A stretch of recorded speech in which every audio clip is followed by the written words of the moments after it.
Magandang hapon sa lahat mga kaibigan. Nandito na po ako ngayon sa bahay ko. Galing po ako ng Quezon City.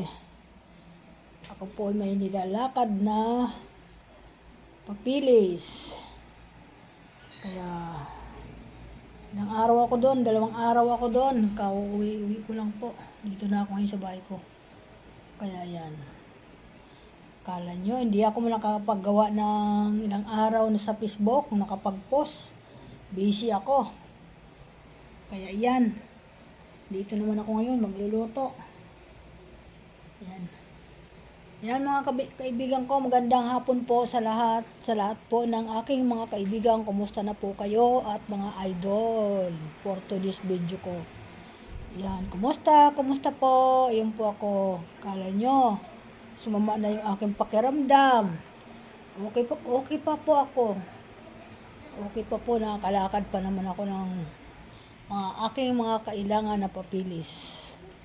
Yan lang po mga idol, kung ano po yung aking pinagkakaabalahan ngayon. Inayos ko po yung aking mga halaman sa labas. Nagdilig ako. Katapos ko bumili ng aking uulamin. Ano po ako. Yan o. Magigisa po ako ng sitaw na may baboy. Yung po ulam namin ngayon. Gulay-gulay muna. Huwag puro baboy kasi sa Quezon City puro baboy ang nakain ko doon. Dito naman sa Bulacan, magugulay ako ngayon. Sama po yung puro baboy. Okay po, marami pong salamat sa lahat na nakakapang-unawa dyan sa aking mga ginagawa.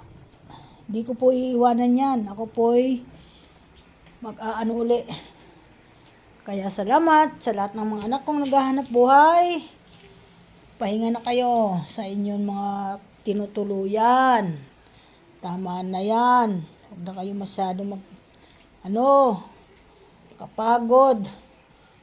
Basta importante, nakakaraos tayo sa araw-araw. Okay po mga idol at mga anak ko. Ingat po kayo.